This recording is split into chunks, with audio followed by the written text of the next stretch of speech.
I had been doing some print advertising, and I think I spent $300 advertising my business in a parenting printed publication, and there were crickets. Like, I heard absolutely nothing.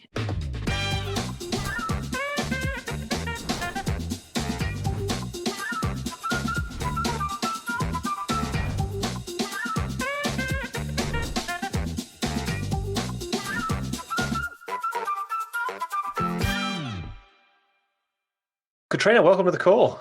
Thank you very much, Colin. It's great to be here. I'm super excited to have you because I've been talking to other people who have spoken with you before and who have given me, you're an example that pops up as someone who identifies a niche and gets stuff done. So let's talk about your backstory. For everyone else who hasn't had the chance to talk about you behind your back with other people. So what business are you in and where did you start? Oh, look, thank you for that intro. I've actually got two businesses. So I see myself as an opportunity strategist. So you were talking about, going off and getting things done. I've got two businesses. My first business is Marketing to Mums, and that is a brand consultancy, a marketing consultancy where I work with business owners and brands about helping them attract more mothers and their families to their business. And that came about back in 2015 after I saw a gap in the market where brands were really struggling with how to communicate with mothers, and there was a growing swell of more than 6 million mothers around the country being really dissatisfied with the way that they were being communicated with. So that's my first business. But over the last few years, I have launched another business, which is Partnership Mastery. And that is where I'm all about teaching business owners how to identify and negotiate their own strategic partnerships and collaborations so that they can achieve their goals faster. And the reason that business came about was I used to get this tap on the shoulder from people in my business circle that would say, "Hey, Katrina, can you teach me how to do those partnerships that you seem to be, securing all over the place?" And I said, "Look, I can, but rather than me going off and just securing that one-off or a couple of partnerships for you, I'd love to show you how I do it and my framework so that you can then take that skill forevermore and open up a whole new world of opportunities for you and your business." And so that's really how my Partnership Mastery program came about, and I've been doing that for a couple of years now. Yeah, that's fantastic. And now I want to start with the first business first, the Marketing to Mums, because it led into the partnerships business. Sure. And because it's such a great niche. And like you said you identified that niche because it wasn't happening anywhere else. Where were you at the time when that business kicked off? Like when you had that idea, what was going on in your world? Great question. It's actually Marketing to Mums is my second business. My first business I launched back in 2011, and it was an online shopping website for mums. And I grew that to a community of 150,000 mums across Australia through partnerships and collaborations. So that was my first kind of entry into partnerships. And what I found was that I really could see that they weren't happy with some of the communications that were being sent to them by brands. And so I had this little hunch, and I'm very research based. So I went out and I did a survey hoping to get maybe 300 or 400 of my mums to respond and let me know what they thought.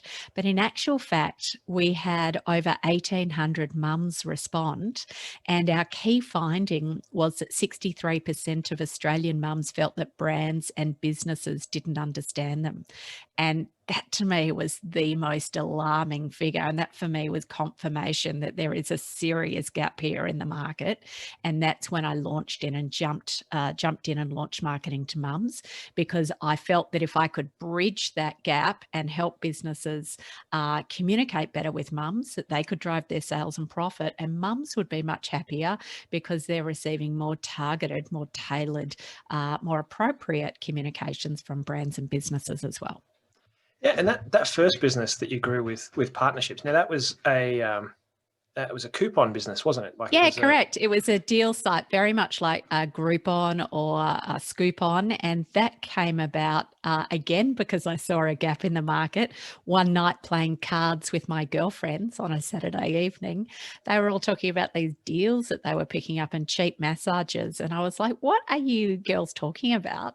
And they went on to explain how they, this business called Scoopon had just launched in Australia, and you could pick yourself up a price massage. And I kind of watched it with great interest over the next couple of months, but I saw that no one was catering to the family market. And I knew just how powerful mums were in terms of influencing spending.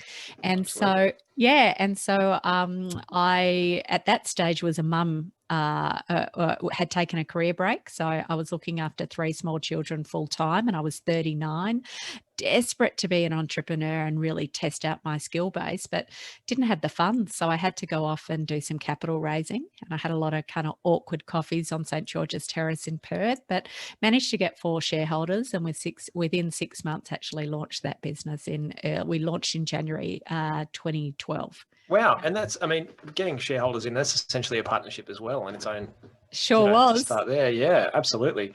But tell us some about, because I saw a webinar where you explained some of the partnerships that you started when you had this business. Can you tell us a little bit about those? Yeah, look, I think my first revelation was probably in the first 6 months of having that first business, and I had been doing some print advertising, and I think I spent $300 advertising my business in a parenting printed publication, and there were crickets. Like, I heard absolutely nothing after, investing my $300. And I quickly realized that that was not going to be the avenue for me to grow my database and my membership numbers. And one night I reached out to another woman who lived interstate, who also had an online parenting community. And we kind of exchanged our startup stories. She was probably about 6 months in front of me. And on a whim, I said to her, look, how about, would you be interested in doing a joint competition with me? And the mode of entry would be to sign up to our email lists. And she said, absolutely, I'm in. But she said, how about we try another player and we do it with three businesses? And so I reached out to, at the time, the largest parenting community in Australia. And I said, look, if I could secure an amazing prize, would you be interested in joining us? And to my surprise, she said yes. And I negotiated 2 Thermomixes at the time. Thermomixes, for those that aren't aware, it's kind of a cooking appliance and also a chopping and dicing kind of food processor, all rolled into one. They're very expensive. The only domestic device that has a cult following. Yeah, absolutely. And they cost over a couple of $1,000s each. So they were highly sought after. And over the next 10 days, we launched this group competition, and I added more than 7,000 new members to my website. Now, that to me was an absolute revelation, because all it cost me was my time to negotiate and $50 on some competition graphics. And compared to advertising in the paper, or even Facebook marketing is getting expensive now, and digital marketing has overtaken traditional marketing.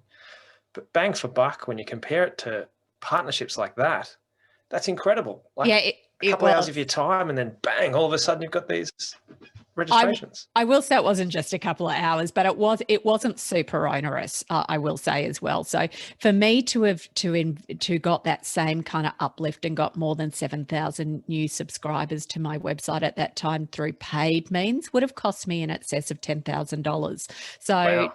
To be able to achieve this for $50 and some time investment was like really attractive. And that was my biggest revelation.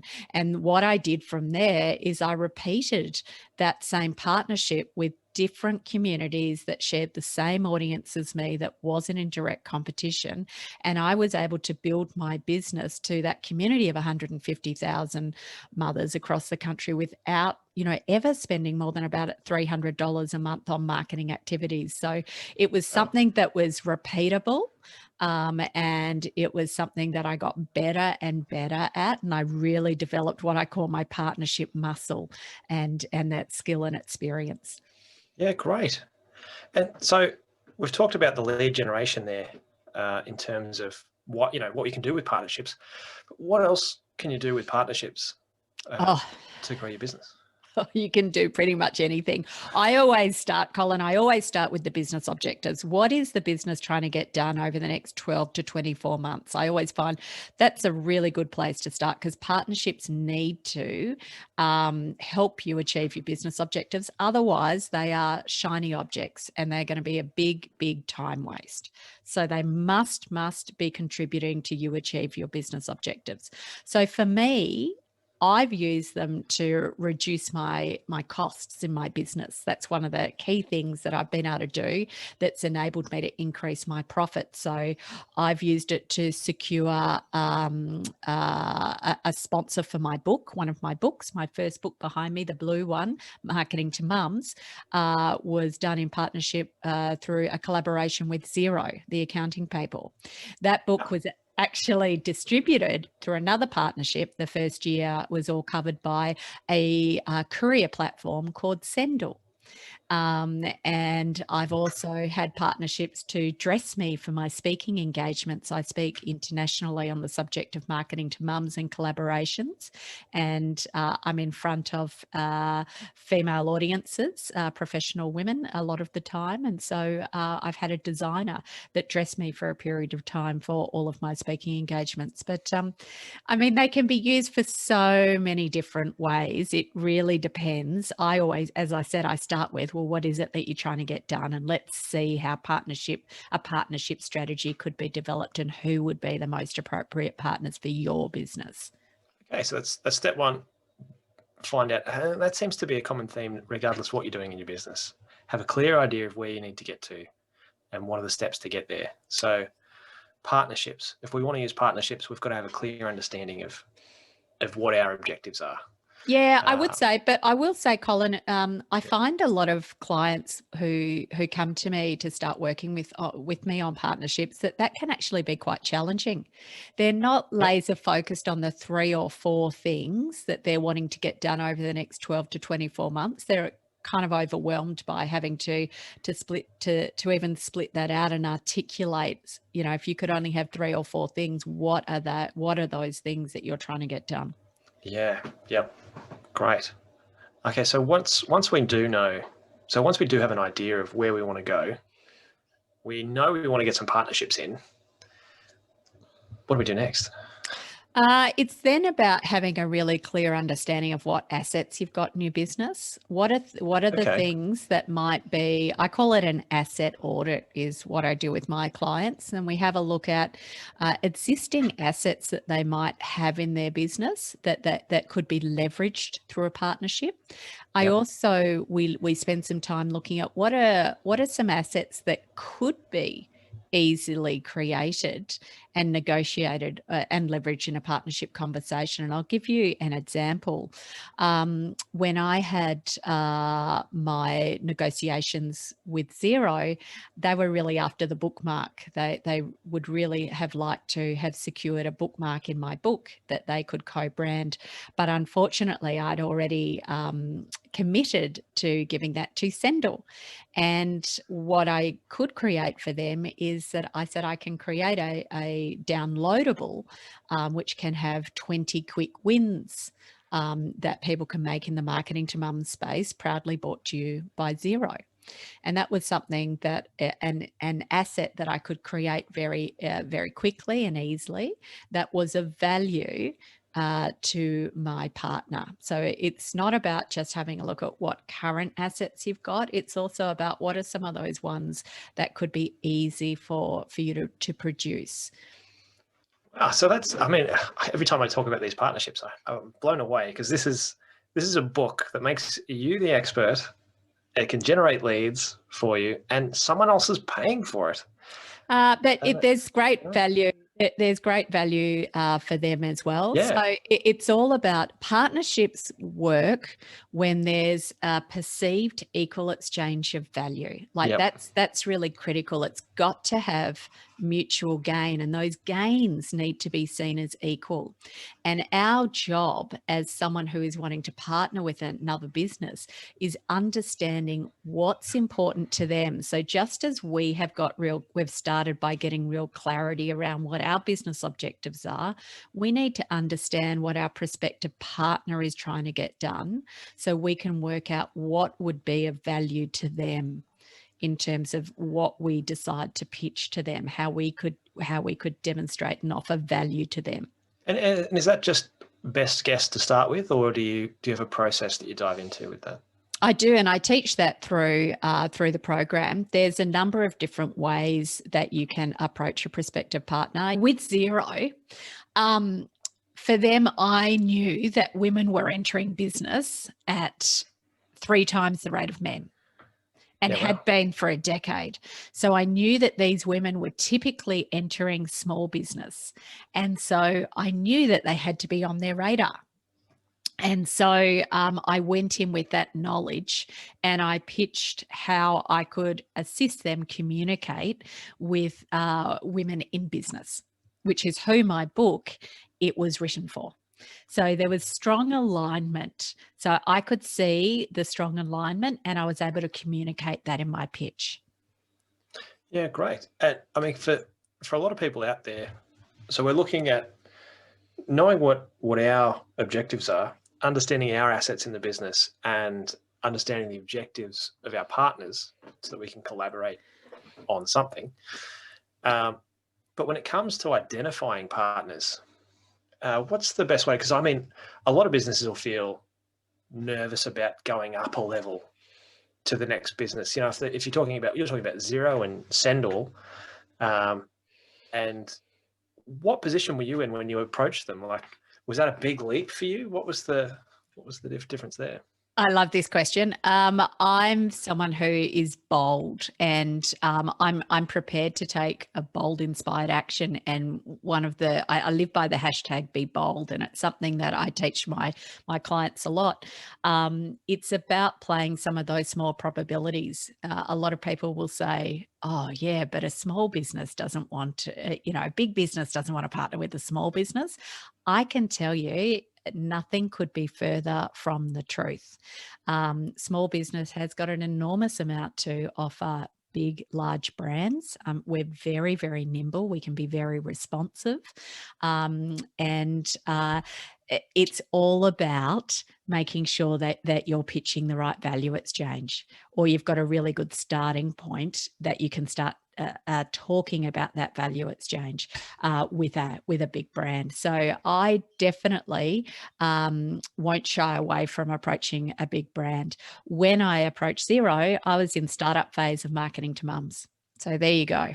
I was a startup. I did have the history behind me that I'd had another business, a successful business, which certainly adds credibility. But that I'm a case in point.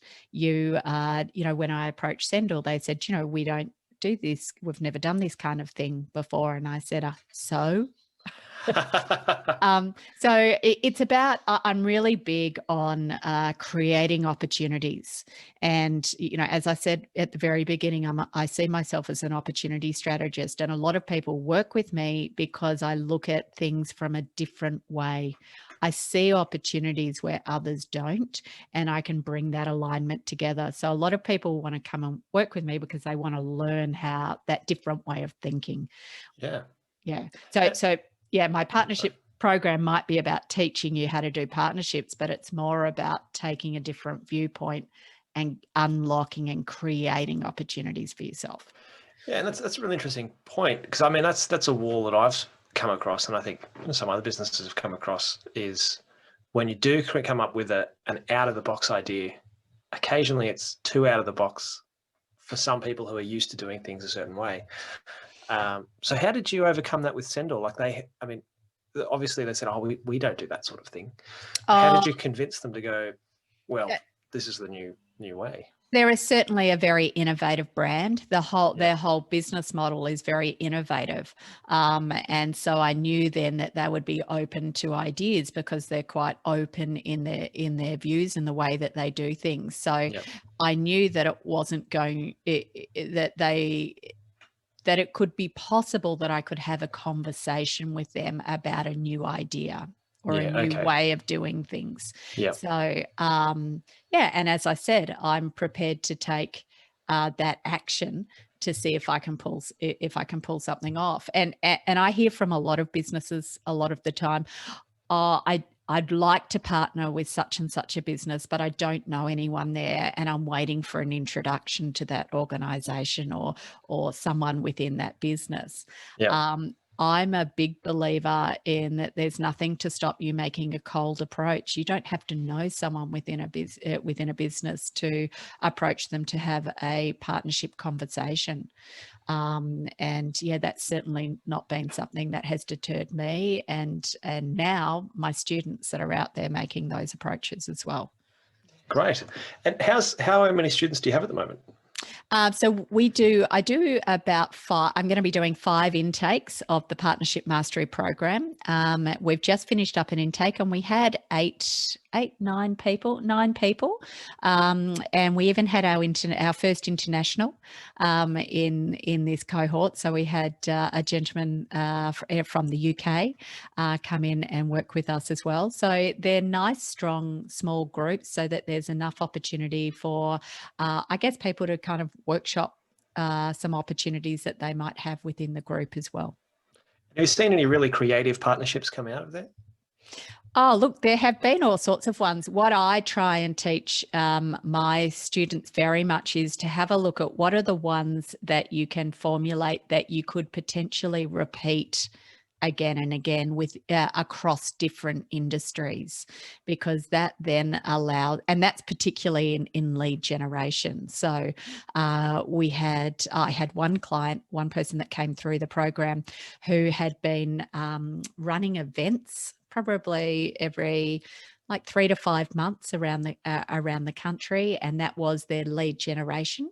So they would come in and they would speak on their area of expertise, and that would generate leads for them. And what we did there within that partnership is that we started using the client as the expert in other people's businesses, so other people's events. So he might go and talk to the hairdressing industry or the beauty industry, or equally something quite different.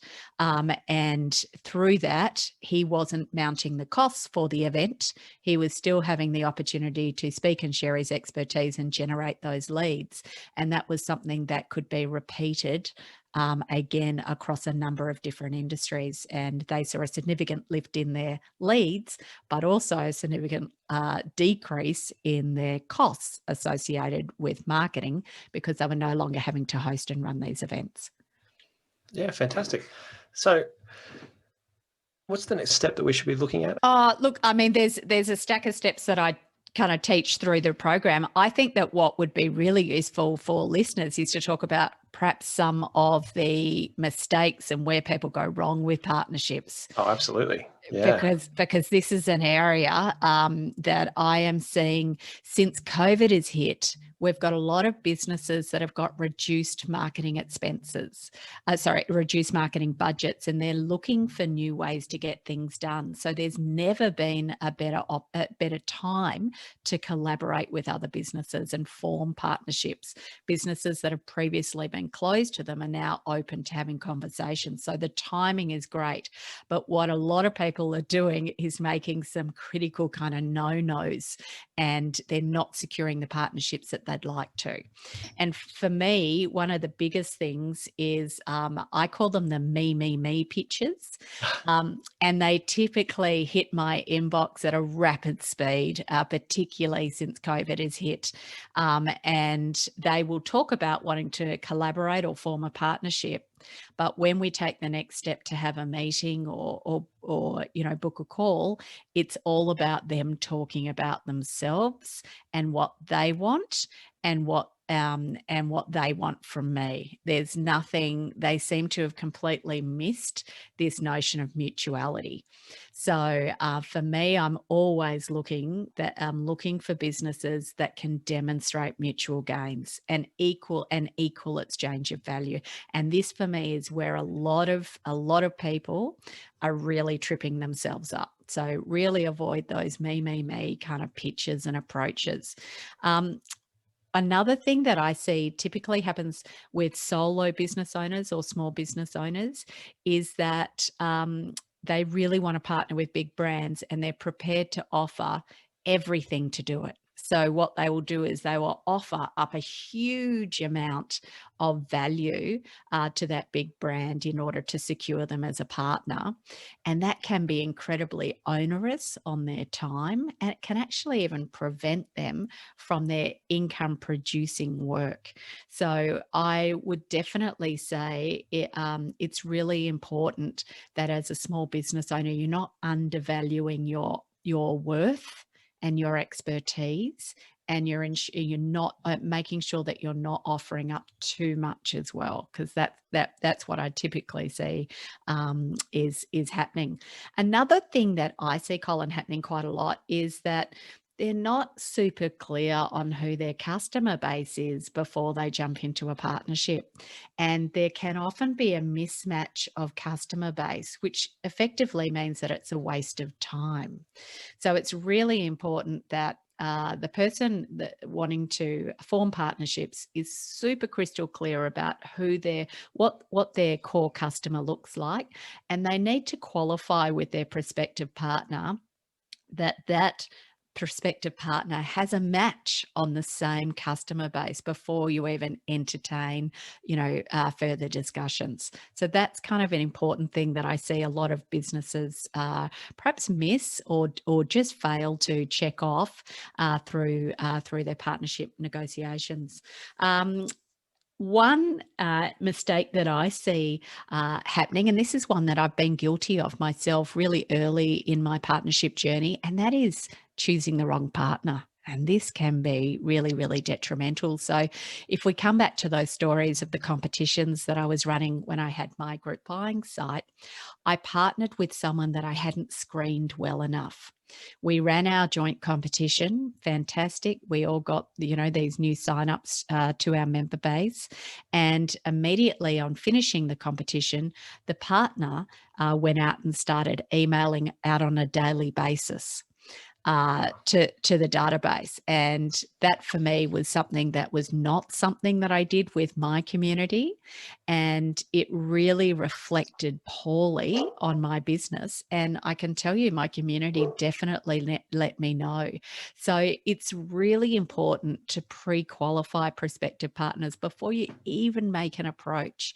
And this is something that I really, really spend a lot of time on with my clients, because you want to know that there's no kind of skeletons in the closet, or that more so what you want to know is that you share values, the same business values and the same business ethics.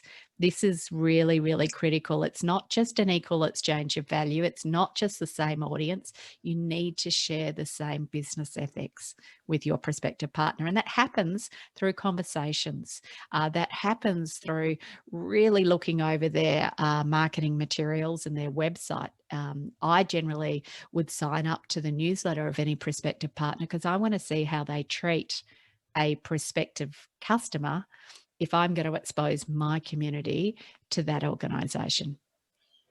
Yeah, that's a really interesting point you make there because it's about, you want those partnerships to happen. You want to extend your database, but you also want to protect your community that you've built. Also your reputation. We've all invested years in developing our business reputation and our credibility, and it can be taken down. Our reputation can be compromised by who we associate with. So you don't walk into a partnership blindly, and you don't walk into a partnership without doing a lot of pre-qualification first. And how long does that normally take? Does it depend on the partnership and what you're trying to achieve? Yeah. Look, it can take a while. It depends on the business, I would say, and how many communication mediums they have. Okay. Okay. And what else do you look for in a successful partnership? I'm definitely looking at the business ethics. I'm definitely Yep. looking at how they treat prospective customers. Yep. That for me, I will definitely go through that process. I want to know that they understand mutuality and that they understand the mutual objective, the objectives of what each party is trying to get out of this collaboration. I like to make that really, really clear. What else do I want to know? I also am interested to know if they've had prior partnership experience, because what I see, if I'm going to enter into a partnership with someone that hasn't partnered or collaborated with another business before, I know that that's going to take me a bit more time because I'm going to have to kind of educate them along through the process a little bit. So I do factor that in. It's not to say that I don't partner with people that haven't partnered before, but I do look to see, have they got evidence of having successful partnerships before? And you can often see that by just having a look on their through their socials, but also on their website. A lot of businesses will actually have a partnership page, and that will identify or provide a cue that they are open to partnerships, and that they're also experienced in partnerships, because that can make it a lot more seamless in the negotiation. When it comes to partnerships and figuring out whether it's the right thing to do for your business, is it better for B2B or B2C, or does it just depend on your creativity and identifying the right people? Great question. Equally applies to B2C as B2B. I think that every business should be using partnerships. Partnerships are a great tool, a low-cost tool, particularly if you're a small business owner and you don't have a big budget. They are an excellent tool to accelerate achieving your business goals. And yeah, I can't speak more highly of them. I think that it does require a strategy. I think that you really do need to know what kinds of partnerships you should have in place for your business, because you could have partnerships to position your business. You can, just to reinforce a positioning in the marketplace. You could have a partnership that is all about that lead generation, but equally, you could have partnerships for different reasons. So it's really important. It might be to elevate your profile, and I think you need to understand what kinds of partnerships you are seeking and who might be the most appropriate for each of those different style of partnerships for your business. I think I've asked all the questions that I was eager to know, but is there anything else that we haven't covered that you think the audience should know? Oh, probably about partnership success. One of Yep. the things that I find is that being successful with partnerships means that you have to adopt what I call an opportunity mindset, and that is taking the responsibility that we are in control of creating our own opportunities, and partnerships are a great tool to do that. So when you're presented with a challenge in your business, I will always look to flip that and say, how could I use a partnership to overcome this challenge? And case in point is my first book. How am I secured an amazing editor who had just left Penguin Random House. How was I going to fund that editor? I'm going to use, how can I create an opportunity which is going to benefit other parties as well, and allow me to secure this great editor now and bring my book to life. And sorry, now that I've got one more question, Yeah. does that process, because I know a lot of people have got deadlines, they've got to get things out, especially when it comes to things like books. Usually they've got a goal to have it out by X date. Do you slow things down, take yourself out of the process and go, okay, here's my objectives, here's what I need to achieve, what are the partnership opportunities, and do you allocate time in for that? Yeah, Absolutely, I do. And actually you touch on a really good point. If we're talking about success factors, those that are successful with partnerships do them week in, week out. I have a designated time every week that I allocate to doing work on my partnerships, and that could be identifying new partners. It might be satisfying existing partners' obligations. Often I will get out and I'll kick off those sessions with a walk out in nature, because that's really creative space for me.